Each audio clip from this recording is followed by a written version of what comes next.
போராட்டங்கள் நடந்திருக்குது, அது டீட்டெயில் சொல்லுங்க. வந்து காரைக்கால் மாவட்டத்தில் உள்ள அனைத்து ஆட்டோ சங்க சார்பாகவும் இன்று எங்கள் வாழ்வாதார பிரச்சனைக்காக ஒரு வேலை நிறுத்த போராட்டத்தை தொடங்கியுள்ளோம். அதற்கு முதல் கட்டமாக எங்களோடு சேர்ந்து சிஐடி அந்த நிறுவன தலைமையில் எங்கள் சங்கத்தின் கௌரவ தலைவர் ஏஎம்சி நாஜிம் நாடா முன்னிலையில் இது நடத்தப்பட்டது. இது எதற்காக என்று சொன்னால், ஏறத்தாழ நாங்கள் 35 காலமாக நாங்கள் ஆட்டோ ஓட்டி கொண்டிருக்கிறோம். அன்று இன்று வரை அரசாங்கம் எங்களுக்காகவும் எங்கள் குடும்ப நலவை கண்டும் எந்த ஒரு கவர்மெண்ட் மூலியமாக ஒரு ஆட்டோ எடுக்கிறாந்தா கூட ஒரு பேங்க் லோனு கொடுக்கவில்லை.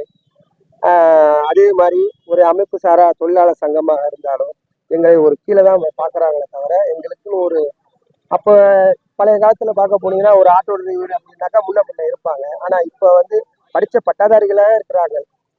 இப்போ இருக்கக்கூடிய வாலிபர்கள்லாம் படித்து விட்டு வேலை இல்லை. வேலை இல்லாத காரணத்தினால் வீட்டில் உள்ள ஒரு சில நகையோ அது வரமாக வைத்து பத்தாவதுக்கு பணம் பத்தலை என்று சொன்னால் பிரைவேட்டு ஃபைனான்ஸில் போய் வண்டி லோனு போட்டு அதை எடுத்து லோனும் கட்ட முடியாமல் வீட்டுக்கும் சரியாக காசு கொடுக்க முடியாமலும் வாழ்ந்து கொண்டிருக்கிற சூழ்நிலையில் இப்போ காரைக்காலில் பார்த்தீங்கன்னா ஒரு 3 கிலோமீட்டர்லேயே 300 ஆட்டோவுக்கு மேலே நின்று கொண்டிருக்கிறது. இந்த 300 ஆட்டோவும் நான் 500 ரூபா எடுத்துகிட்டு போகணும்னு சொன்னால் கிட்டத்தட்ட ஒரு 15 சவாரி 50 ரூபா சவாரி போனால் தான் அதை எடுத்துகிட்டு போக முடியும். என்ன ஆனால் இது இது அப்படி பார்க்க போனால் 4000 சவாரி ஒரு நாளைக்கு நாங்கள் எடுத்தாகணும் இந்த 300 ஆட்டோவுக்கு. ஆனால் இப்போ அதெல்லாம் ஒரு காலமும் நடக்கலை. ஒரு 200 ரூபா எடுத்துகிட்டு போகிறதே எங்களுக்கு பெரிய ஒரு சிரமமாக இருக்குது. அந்த அடிப்படையில் நாங்கள் எங்கள் கோரிக்கையெல்லாம் எங்களுக்கு வேற ஒன்றும் கேட்கவில்லை. நாங்கள் ஒன்றும் கேட்கவில்லை.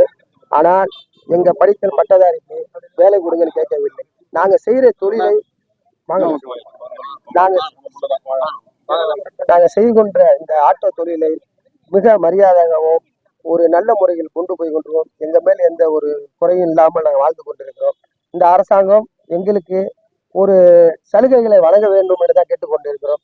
ஆனால் எங்களுக்கு எந்த சலுகையும் கொடுக்கவே இல்லை. இன்னும் சொல்ல போனால் அவங்க பாட்டு PO01 PO பண்ணிக்கிட்டே இருக்கிறாங்க. போக்குவரத்து துறை அதிகாரிகிட்ட போய் சொன்னாக்கா நீங்கள் எதுவாக இருந்தாலும் பாண்டியில் தான் பேசணும்னு சொல்கிறாங்க. திருப்பி எங்கள் கௌரவ தலைவர் நாஜிம் நாடாவும் அண்ணன் நாகப்பரசன் எம்எல்ஏ அண்ணன் தலைமையில் நாங்கள் போய் CM பார்த்து மனு கொடுத்தும் அவங்க உடனே நடவடிக்கை கமிஷனர் எடுக்கிறேன்னு சொன்னாங்க. ஆனால் இன்னும் வரையும் எடுக்கவில்லை. அதனால தான் இந்த போராட்டம் தொடங்குறது. அதே போல் எங்களுக்கு காரைக்காலில் அதிக ஆட்டோ இருக்குது. இது 10க்கு இப்போ ஆட்டோ சென்ட்ரல் கவர்மெண்ட் தயாரித்தது பொல்யூஷனுக்காகன்னு சொல்கிறாங்க. ஆனால் நாங்கள் என்ன சொல்கிறோன்னு கேட்டிங்கன்னா, ஒரு வரைவு இல்லாமல் கொடுக்குறாங்க. 50 ரூபா பணம் கட்டினா வண்டியை கொடுத்துட்றாங்க. அவங்க எடுத்துக்கிட்டு எங்கே ஓட்டுன்னு தெரியாமல் எங்கெங்கே நிற்கிறோமா ரோட்டில் நின்றுட்டு சண்டை சச்சரவுமா இருக்குது. ஆனால் ஒன்று பார்த்தீங்கன்னு சொன்னால் அவங்களும் சம்பாதிக்க முடியல, நாங்களும் சம்பாதிக்க முடியல. எங்களை திரும்பி பார்க்கணும் இந்த அரசாங்கம். காரைக்காலில் ஆட்டோ டிரைவரோட நிலைமை என்னங்கிறத அவங்க பார்க்கணுங்கிறது தான் நிலைமை. இன்னைக்கு எனக்கு 2 பிள்ளை இருக்கு, பொண்டாட்டி பிள்ளை இருக்கு, நிம்மதியான ஒரு வாழ்க்கை இல்லாமல் வாழ்ந்துட்டு இருக்கிறோம். ஆனால் நாங்கள் ஒன்றும் சும்மா வண்டி ஓட்டல, ஒரு சேவையாகவும் செய்கிறோம். எங்கள் குடும்ப நலனுக்காகவும் நாங்கள் பார்த்துக்கிட்டு இருக்கும்போது இந்த அரசாங்கத்தை கேட்கும்போது எங்களுக்கு ஒரு வரைவுப்பட அமைங்கன்னு தான் சொல்கிறோம். பக்கத்தில் இருக்கிற ஒரு 2 கிலோமீட்டர் உள்ள கண்டகுடி கோயிலுக்கு போக முடியல, இந்த நாகூர் தர்கா பள்ளியாசலுக்கு போக முடியல, இந்த தலங்கம்பாடிக்கு போக முடியல. அங்கே உள்ள ஆர்டிஓ பிடிக்கிறாங்க, கேட்டால் பர்மிட் இல்லாமல் வரேங்கிறாங்க. நாங்கள் என்ன சொல்கிறோம், கேரளாவிலேருந்து குமுளிக்கு 15 கிலோமீட்டரு குமுளிக்கு பர்மிட் போட்டு கொடுக்குறாங்க. கேரளா வண்டி குமுளிக்கு போயிட்டு வா அப்படின்னு கொடுக்குறாங்க. நாங்கள் என்ன சொல்கிறோம், எங்களை காரைக்கால்லேருந்து பக்கத்து ஒரு 15 கிலோமீட்டரில் ஒரு தூரத்தில் கொடுங்கன்னு தான் சொல்கிறோம். அதுக்கு எங்கள் கௌரவத்தில் நாஜிமானா கூட இப்போ பேசும்போது சொல்லியிருந்தாங்க, அதோடைய முயற்சி நடந்து கொண்டு இருக்குன்னு சொன்னாங்க. அது வெற்றி பெற்றால் எங்களுக்கு வாழ்க்கையே ஒரு பிரகாசமாக இருக்குன்னு தான் நாங்கள் நினைக்கிறோம்.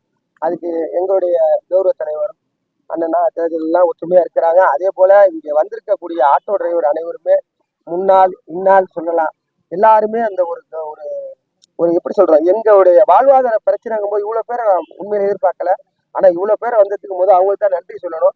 ஏன் வந்தாங்கங்கிற ஒரு மனப்பான்மை என்னன்னா, நம்மளுக்கு ஒவ்வொரு கஷ்டம் இருக்குங்கிற நினைச்சுதான் வந்திருக்காங்களே தவிர பொதுவாக அவங்க நம்மளுக்கு ஒரு கூட்டம் காமிக்கணும் வரல. எல்லாருக்கும் கஷ்டம் இருக்குங்கிறத இந்த அரசாங்கம் திரும்பி பார்க்கணும்னு கேட்டுக்கிறேன்.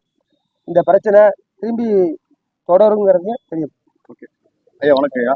நீங்க இன்னைக்கு காரைக்காலுடைய மிகப்பெரிய ஒரு ஆர்ப்பாட்டம் போராட்டம் நடத்திருக்காங்க. காரணம் என்ன அப்படின்னா, புதுச்சேரி அரசியலில் வைத்துள்ள நியாயமான கோரிக்கைகளை நிறைவேற்ற கோரி இன்னைக்கு ஒட்டுமொத்தமா எனக்கு சந்தோஷமான விஷயம், எல்லாரையும் ஒரே இடத்துல பாக்குறேன். மிகப்பெரிய ஒற்றுமை.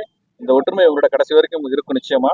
இவங்களோட அத்தனை கோரிக்கைகளும் மரியாதைக்குரிய மாண்புமிகு ஏஎம்சி எம்எல்ஏ நாஜிமான் அவர்கள் தலைமையில நானும் அவருடன் சேர்ந்து ஏற்கனவே பலமுறை மாண்புமிகு முதல்வர் சந்தித்து பல கோரிக்கைகளை வைத்துள்ளோம். இவங்களுடைய கோரிக்கைகள் அத்தனை நியாயமான கோரிக்கை. இவங்க வந்து பாத்தீங்கன்னா ஏதோ ஆட்டோ ஓட்டுறவங்க மட்டும் கிடையாது. நம்ம காரைக்காலில் பேசஞ்சர்ஸ் பொறுத்த வரைக்கும் இவங்க ஹெல்ப் பண்றவங்க மட்டும் கிடையாது. காரைக்காலில் பொறுத்த வரைக்கும் இவங்க எல்லாம் பாத்தீங்கன்னா இன்னைக்கு நேரத்தையெல்லாம் இந்த துறையில செஞ்சுட்டு இல்லை. இப்போ இந்த ஆட்டோ பொறுத்த வரைக்கும் ஒரு வரைமுறை இல்லாம கொடுத்துட்டு இருக்காங்க. அதனால அவங்களுக்கும் வாழ்வாதாரம் பாதிக்குது, எங்களுக்கும் வாழ்வாதாரம் பாதிக்குது. இது ஒரு வரைமுறைப்படுத்துங்க தான் சொல்றாங்க தவிர இதுல என்ன பிரச்சனை இருக்குங்கிறத அரசு நிச்சயமாக ஆராய வேண்டும். அரசு அணுகும் போது அவங்க என்ன சொல்றாங்க, மத்திய அரசுல இருந்து இந்த மாதிரி ஸ்கீம் கொடுக்கும்போது நாங்க அதை செய்ய வேண்டிய கட்டாயத்தில் இருக்கோம் அப்படின்றாங்க. இருந்தாலும் மாநில அரசு இவர்களுடைய வாழ்வாதார பிரச்சனையை முக்கியமாக கருத்தில் கொண்டு உடனடியாக இந்த பிரச்சனைக்கு தீர்வு காணுங்கிற அழுத்தத்தை நாங்கள் புதுச்சேரிக்கு திங்கட்கிழமை செவ்வாய்க்கிழமை அங்கதான் இருக்கோம். தொடர்ந்து பூஜை ஹாலிடே. இவங்க எல்லாருக்கும் வந்து ஆயுத பூஜை நல்வாழ்த்துக்கள். இவங்க நல்லபடியாக சந்தோஷமா கொண்டாடட்டும். இவங்க கொண்டாடுற இந்த வேலையில இவங்களோட குரலாக எங்க குரல் நிச்சயமா இருக்கும். இவங்களோட போராட்டம் ஒரு நியாயமான போராட்டம் வெற்றி பெறுங்கிற ஒரு உறுதி அந்த இடத்துல கூறிக்கொள்கிறேன். சற்று கொஞ்சம் காலதாமம் ஆயிடுச்சு. ஒரு சின்ன பஞ்சம் நீங்க யாருமே எப்படி சொல்ற விஷயம் என்னன்னா, நானா வந்தாலும் ஒண்ணுதான், நானா வந்தா நான் வந்த மாதிரி தான். அதனால அவருக்கு நாளைக்கு போங்க பின்னே அவர் இப்பதான் முடிச்சு கிளம்புறாரு. அதனால உங்க போராட்டத்தோட என்றும் உங்களுடன் நாங்கள் இருக்கிறோம் என்ற நம்பிக்கையை கூறிக்கொண்டு